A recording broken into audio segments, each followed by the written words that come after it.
Merci de votre attention, madame, monsieur. Dans l'actualité ce lundi, le Fonds national de finances inclusive, objet depuis ce matin de sensibilisation des journalistes. Les médias sont appelés à appuyer cette initiative, instrument de lutte contre la pauvreté lancée fin janvier par le chef de l'État.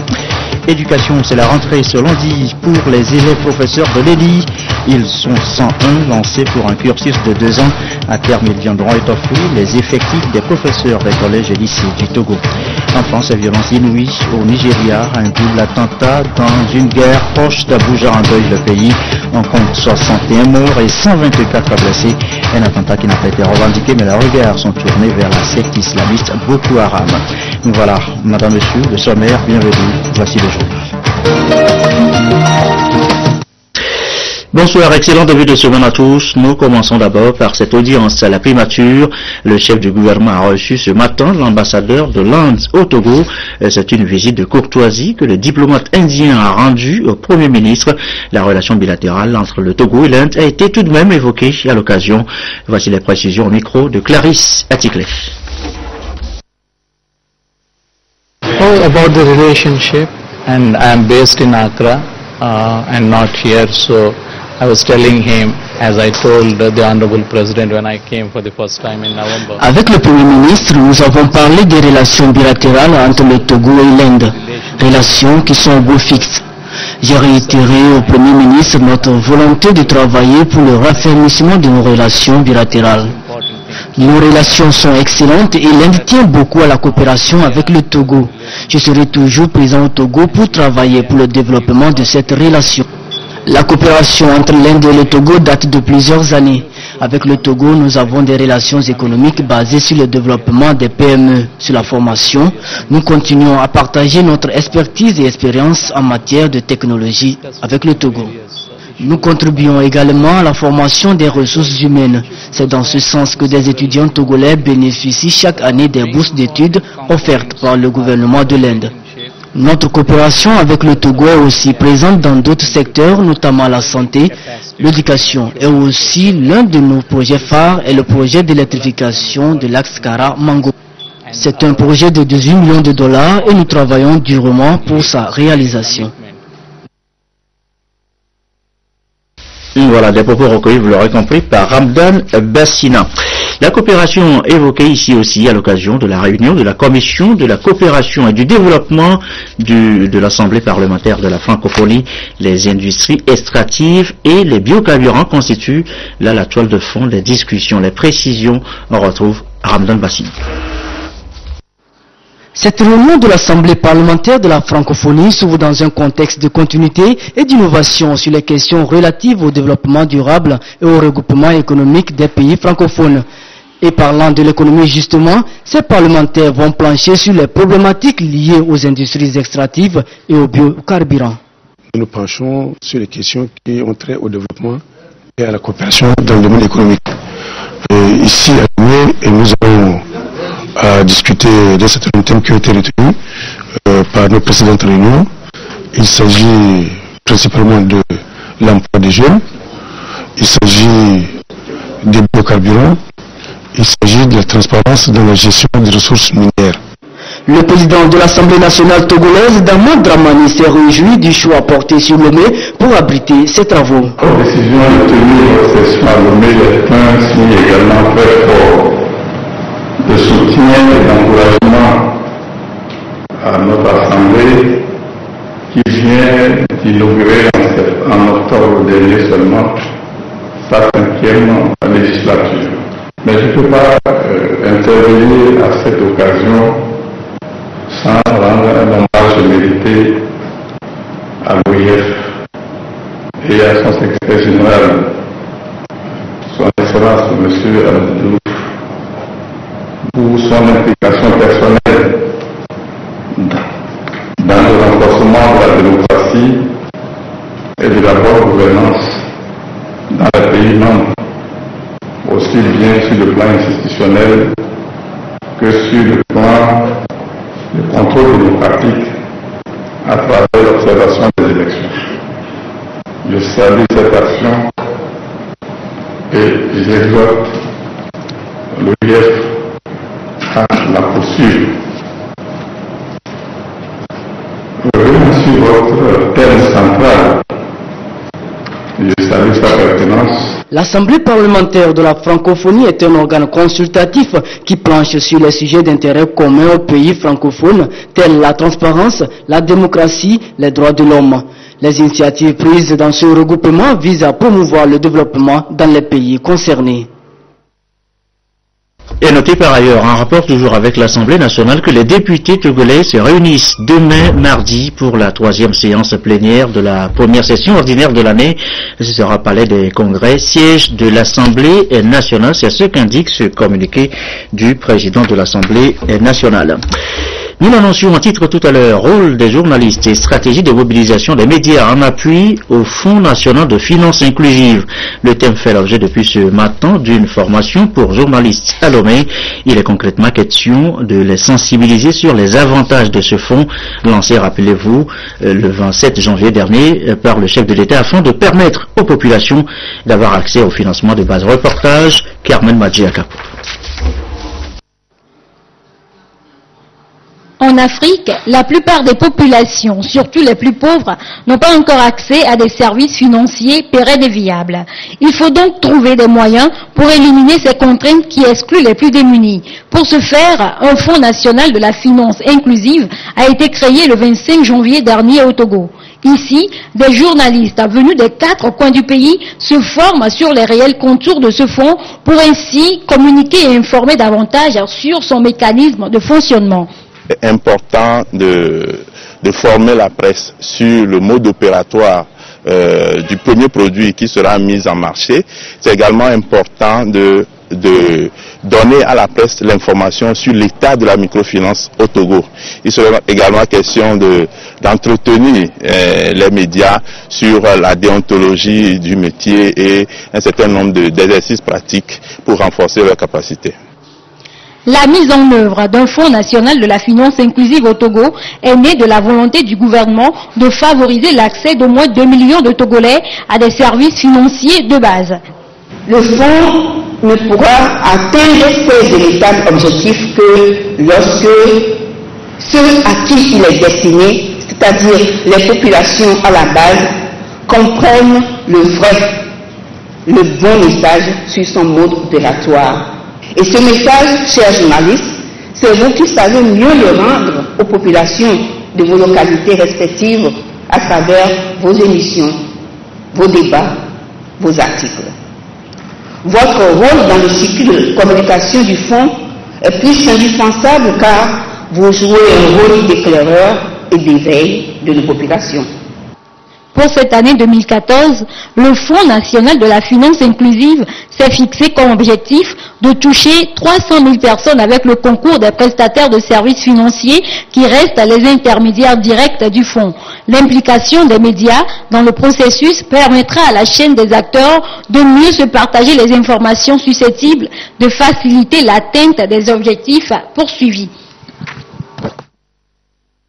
Et ce Fonds national de finances inclusives s'intègre déjà dans ce vaste projet dénommé Togo Vision 2030, un projet ambitieux qui sera lancé demain à Lomé, un projet porte-étendard du Togo de demain, un pays dont le développement est axé sur des politiques de planification sur le long terme. Les aperçus, il sera Théo. Après les planifications triennales et quinquennales qui ont permis au Togo de lancer véritablement sa croissance économique, les Togolais sont conviés à faire des pas de géant, à voir plus loin.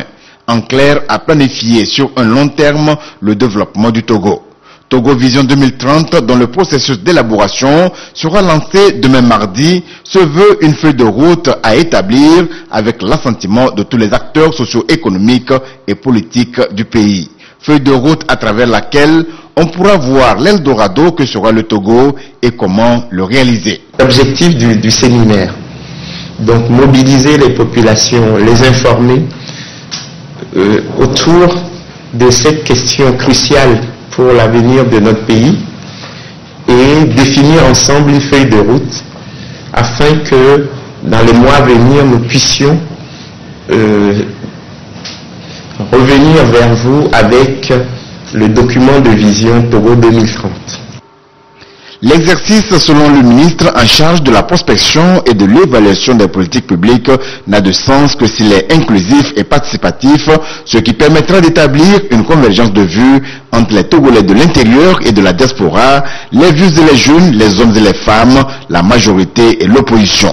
Si collectivement nous mettons sur pied non seulement un scénario désiré pour notre pays, mais en plus une stratégie, c'est-à-dire la définition d'objectifs et de moyens d'atteinte de cet objectif, ou de ces objectifs, si collectivement nous faisons ce travail s'imposera à tous. Étant entendu qu'il y aura la veille prospective qui va permettre de l'adapter eu égard aux différents éléments de l'environnement qui sont par définition des éléments changeants. Le travail que nous démarrons transcende les clivages politiques. C'est un travail de rassemblement, de sorte à construire et à partager une vision pour notre pays. Et c'est pour ça que c'est un travail qui a comme objectif le moyen long terme. Bâtir ensemble est le leitmotiv du gouvernement. On ne le dira jamais assez. La nouvelle dynamique de gouvernance imprimée par le chef de l'État met davantage le Togolais au centre du développement. Togo Vision 2030 qui a pour objectif de faire l'état des lieux de l'existant, de ce qui est mis en œuvre et de ce qui ne l'a jamais été, ainsi que la discordance entre la vision togolaise et celle régionale est une occasion inédite. Faut-il le préciser, c'est pour la première fois après les années d'indépendance que les Togolais sont conviés à réfléchir par eux-mêmes sur leur vision du développement du Togo. Et dans cette perspective, les cadres de la Direction générale de la planification et du développement renforcent eux déjà leur capacité en planification, programmation, budgétisation et suivi-évaluation. Il s'agit en fait de leur fournir des connaissances sur les nouveaux outils, les nouvelles techniques devant leur permettre de mieux accompagner les autres ministères dans la mise en œuvre de leur politique sectorielle. La formation a lieu à quoi le compte rendu comme volonté. L'atteinte des objectifs du millénaire pour le développement au Togo, le département de la planification, du développement et de l'aménagement du territoire a un rôle de premier plan à jouer. Il est appelé à accompagner les ministères prioritaires dans la mise en œuvre des politiques sectorielles. Nécessité donc de renforcer la capacité de son personnel. En clair, le mettre au contact de nouveaux outils, de nouvelles techniques en planification, programmation, budgétisation et suivi-évaluation. La finalité est de lui permettre de mieux remplir sa mission, celle d'assurer le développement durable du Togo. Et pour pouvoir d'abord avoir un bon plan, une bonne politique, il faut faire de la planification qui est en fait assise sur quelques piliers. Le diagnostic, la planification proprement dite, et traduire cette planification en politique publique qui sera également traduite sous forme de budget et programme ou de budget classique aujourd'hui, en fait de mettre en œuvre les projets, les programmes sur le terrain pour améliorer les conditions de vie des populations. Et il s'agit essentiellement de pouvoir renforcer le ministère du Plan, en particulier la Direction générale de la planification et du développement, a bien joué son rôle de planification. Et la planification est un exercice qui n'est pas seulement conduit par le ministère du Plan, mais en liaison aussi avec les ministères sectoriels. Donc pour que le ministère du Plan puisse bien jouer ce rôle, il faudrait que les cadres soient mis à niveau de nouveaux outils, de nouvelles méthodes et techniques. L'initiative s'inscrit dans la droite ligne du programme d'appui institutionnel volet 1 de la phase 2. Pendant 2 semaines, les participants, essentiellement des cadres de la Direction générale de la planification, vont échanger avec des experts issus du cabinet international IDEA. Tout ceci grâce à l'appui financier de l'Union européenne. La suite, et nous évoquons dans un instant cette rencontre qui a lieu cet après-midi au ministère des Enseignements primaires et secondaires entre le ministre et l'Union des syndicats de l'éducation. Nous reviendrons donc sur le sujet dans le courant de cette édition tout à l'heure. Le ministère des Enseignements primaires et secondaires qui renforce par ailleurs l'effectif actuel des formateurs des écoles normales d'instituteurs. 101 élèves professeurs ont débuté leur formation ce lundi, un cursus de 2 ans pour sortir professeurs de collège et lycée. Nathalie Paniguet pour les précisions. Les écoles normales d'instituteurs de Pelé Adeta, de Sotoubois et de Niamtougou seront fonctionnelles à la rentrée scolaire prochaine, ce qui portera à 6 le nombre des aînés au Togo pour seulement 34 professeurs qualifiés. Les 101 élèves professeurs démis en formation de 2 ans à la direction des formations de l'Université de Lomé viendront pallier l'insuffisance d'enseignants dans ces écoles d'instituteurs. Spécialité français, il y a 28.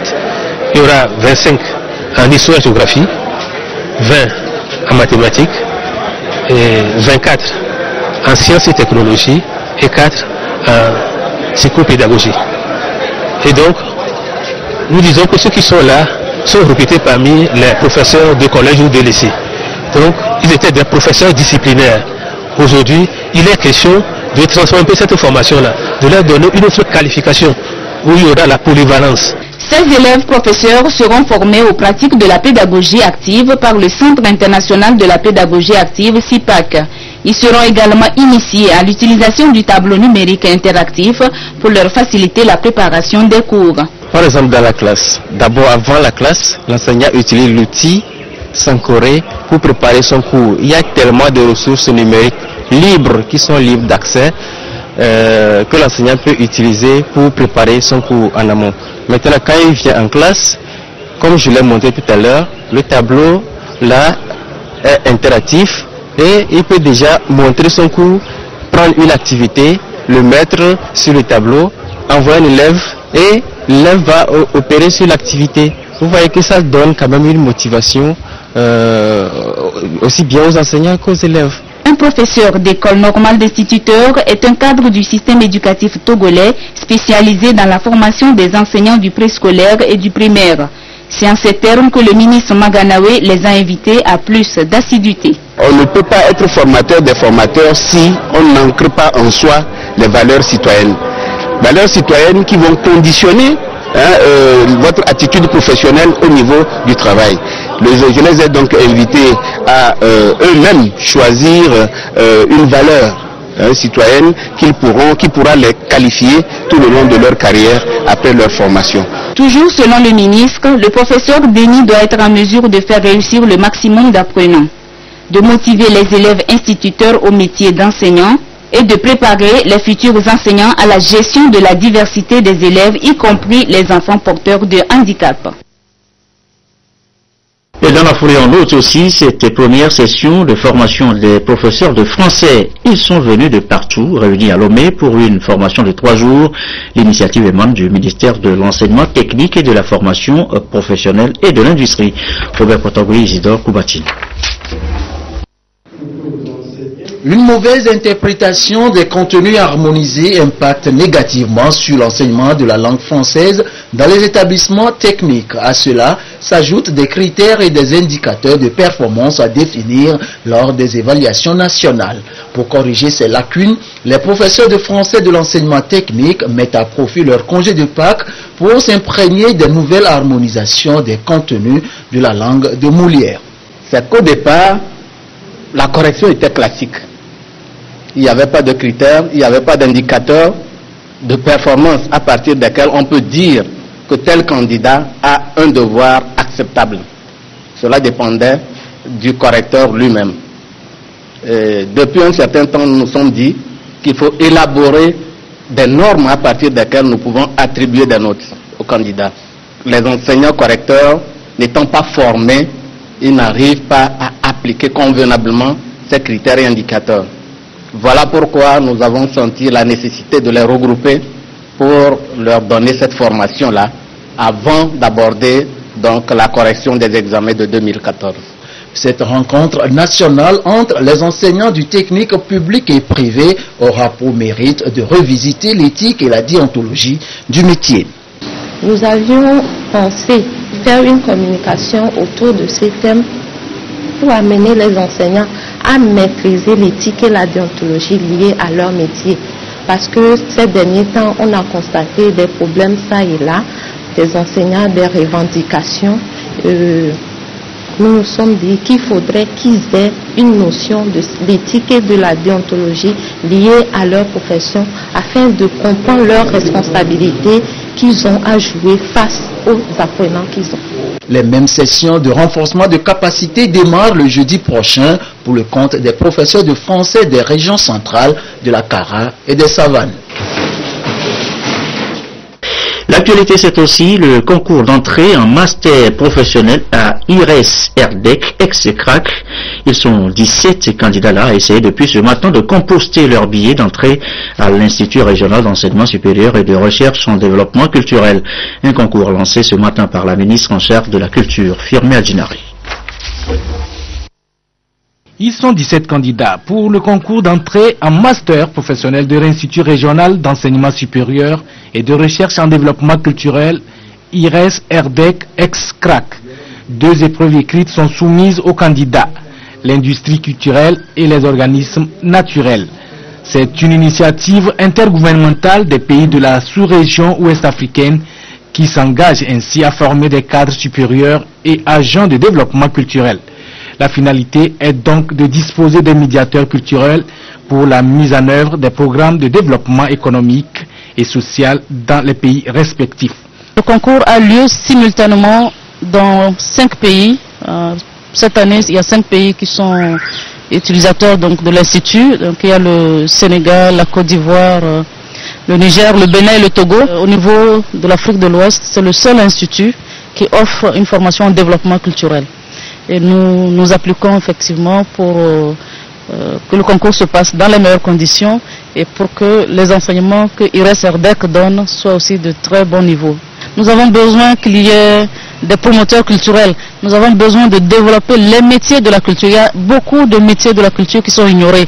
Donc cela va créer de l'emploi et cela va permettre d'accompagner les acteurs dans les différentes prestations et ça va permettre également d'avoir des acteurs qui peuvent valablement œuvrer pour la valorisation, pour la diffusion, donc la vulgarisation des productions culturelles et c'est tout cela qui va concourir à l'émergence d'une véritable industrie culturelle. 15e promotion depuis sa création, l'Institut régional d'enseignement supérieur et de recherche en développement culturel est ouvert aux étudiants, fonctionnaires des secteurs privés, publics, national, régional et international. Vous venez de l'entendre, on ne peut pas parler aujourd'hui de développement sans parler culture et vice-versa, mais en quoi la culture peut être ou est un moteur de développement. Eh bien, voilà cela dans ce dossier de la rédaction, dossier signé Adolphe Paccard. Monuments, sculptures, habillement et danse, c'est sous cet angle que l'on a souvent tendance à réduire la culture à sa simple expression folklorique. Mais de nos jours, l'on insère la culture dans le concept du développement et la culture recouvre ainsi sa place dans la dynamique socio-économique de l'État. Après la fin des OMD, les institutions internationales, notamment le PNUD, les Nations Unies et l'UNESCO en général, ont préconisé donc de réfléchir maintenant sur l'intégration de la culture dans les objectifs du développement durable. La culture comme la vie ou l'expression de la vision que chaque peuple a du monde, elle devait être alors le ferment de toute stratégie de développement. L'Afrique malheureusement est le continent qui peine à tirer meilleure partie de cette richesse. Le mal est à considérer à bien deux niveaux. On donnait à l'Afrique toute civilisation, toute forme de culture. Donc c'était des culturels qu'il fallait assimiler et leur transmettre leur culture. L'autre regard vient de nous-mêmes africains. Les cadres africains n'ont pas donné du poids à leur culture. Et rares sont ceux qui comprennent le sens de ce qu'on appelle culture. La majorité des cadres africains assimilent la culture au folklore, à la danse, et donc on lui accorde très peu de crédit. Et les autres, il n'y a pas de développement sans culture. Il urge alors pour le pays de repenser leur développement, un développement appelé à se construire sur les valeurs endogènes. On va pouvoir comprendre qu'aujourd'hui, et comme depuis toujours, c'est par la culture que le développement se réalise. Un historien chinois de l'Antiquité, Suma Qian, qui nous dit qu'en fait, ceux qui n'oublient pas leur passé sont maîtres de leur avenir. Donc en réalité, tout peuple ou toute personne qui oublie ce qu'il est ne peut pas maîtriser son avenir. Or, le développement, c'est aller de l'avant. La Chine est devenue puissance grâce à sa culture, en fondant les bases de son développement sur la culture. Les pays comme le Togo l'ont désormais compris et cela s'est traduit par l'adoption de la politique culturelle, la création du Fonds d'aide à la culture et tout récemment, l'adoption du plan stratégique national d'action culturelle pour 10 ans. Cependant, les défis sont énormes qu'il faille véritablement considérer la culture comme élément fondamental dans l'élaboration des politiques de développement. Je crois que ce que le Togo et en général tous les pays africains qui veulent donc utiliser la culture pour le développement doivent faire, c'est de créer un environnement propice. Comme quoi, la culture c'est bien une question d'identité, mais pas surtout oublier d'où on vient, où on va et ce qu'on voudrait être. 26 l'information du jour dans l'actualité à l'étranger, eh bien c'est cette violence inouïe, vous allez le voir, dans une gare routière près d'Abuja, cible d'un double attentat ce matin. Les victimes se comptent par dizaines, 61 morts, 124 blessés. La scène du drame est horrible à regarder. La bombe a explosé à 6h45 lundi, à l'heure où les Nigérians se rendent à leur travail, vers Abuja, à 8 km de là. La gare routière était bondée. Il n'en reste plus grand-chose. L'explosion a fait 71 morts et 124 blessés. Le peu d'informations que nous avons réunies pour le moment indique que l'explosion provenait d'un véhicule. Nous ne sommes pas certains à 100% de la nature de cette explosion.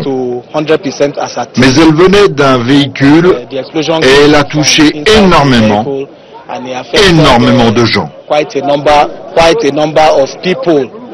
Les soupçons se portent sur Boko Haram. La secte islamiste, surtout implantée dans le nord, n'a pas revendiqué l'attentat. Mais elle a déjà commis plusieurs attaques de ce type dans la capitale nigériane. La dernière, en avril 2012, avait visé les locaux d'un journal. À un an des élections générales, le chef de l'État reste très critiqué pour son impuissance. Lundi, Goodluck Jonathan a une nouvelle fois promis de vaincre Boko Haram. Et l'histoire du jour à présent, eh bien, c'est ce Togolais. Il s'appelle Simon Osimoro, c'est un Togolais, il a 43 ans. Il vient d'être élu aux dernières municipales en France, maire de Sainte-Juliette-sur-Vieur, avec 62% de voix au premier tour. Simon a été naturalisé français il y a tout juste 11 ans. Regardez. Au cœur de l'Aveyron, à Sainte-Juliette-sur-Vieur, les électeurs n'ont pas hésité. 62% des voix au premier tour pour Simon Wong. Ce Togolais d'origine, naturalisé français il y a 11 ans, s'est assis très naturellement dans le fauteuil du maire. Je ne me lève pas le matin en disant que j'ai des origines. Non, je me lève le matin, je suis de Sainte-Juliette. Voilà, c'est mon pacte avec ce village que j'aime beaucoup. Réunion de chantier cet après-midi sur les terrains d'un futur lotissement. Oui, Carole. Il est ici le seul black. Dans toutes les fêtes de village, je suis Simon. Je ne suis pas Simon le noir, je suis Simon. Et quand on donne une image positive de soi, la réception, elle est positive aussi. Avec lui, ses adjoints qui admettent avoir un peu débattu au moment de le mettre tête de liste. Sur le monde rural, ça peut être un peu rédhibitoire par rapport à certaines personnes. Donc, et puis, on a dit que non. L'homme le plus puissant du monde est le noir. On a dit pourquoi pas Sainte-Juliette. Les habitants apprécient ses compétences de cadre, chef de service dans la mairie d'une grande ville voisine. Comment il va, monsieur Jean? Voilà, c'est notre cuistot, hein. Nous avons un très bon maire. Il vient d'arriver, il faudra qu'il fasse ses preuves, mais enfin, il n'y a pas de raison. Le village est très ouvert, on est aveyronnais, mais on est ouvert, et Simon fait partie de la famille, j'ai envie de dire. Tout n'a pas été facile sur les terrains de rugby. Il a affronté des adversaires pas toujours corrects. C'est un petit peu le nègre, le sale noir, enfin voilà, tu n'as rien à faire ici, tu n'as rien à faire sur un terrain de rugby, retourner chez toi, enfin voilà, donc c'est des choses pas très agréables à entendre. Mais en fait voilà, il est passé outre. Les gens, on ne les changera pas. Mais quand on est droit dans sa façon de se comporter, les tordus reviennent derrière. Il promet que sa mairie sera ouverte à tout type de couple, lui-même soupçonné de vouloir faire un mariage blanc, avait été mis dehors il y a 12 ans. Qu'est-ce que ça représente pour vous les symboles de la République? Une vraie intégration, un aboutissement de ma façon de vivre. Son programme pour les 6 ans à venir a un beau nom, il s'intitule « Bien vivre ensemble ». Et voilà, nous vous annoncions donc cette rencontre au ministère des enseignements primaires et secondaires entre le ministre Mangamawe et l'Union des syndicats de l'éducation du Togo. Nous reviendrons sur le sujet dans nos prochaines éditions.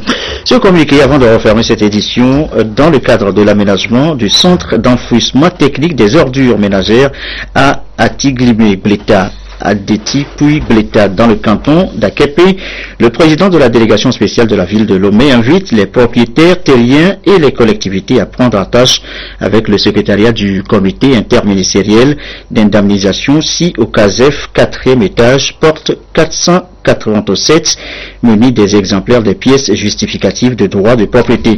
Le délai de rigueur du dépôt des dossiers est fixé au vendredi 18 avril 2014 à 17h.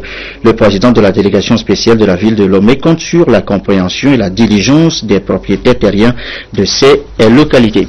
Ainsi se referme donc cette édition tout en folklore. Donc on note donc le lancement demain à Lomé du projet Vision Togo 2030, un projet ambitieux axé sur le développement, la croissance économique par des politiques de long terme.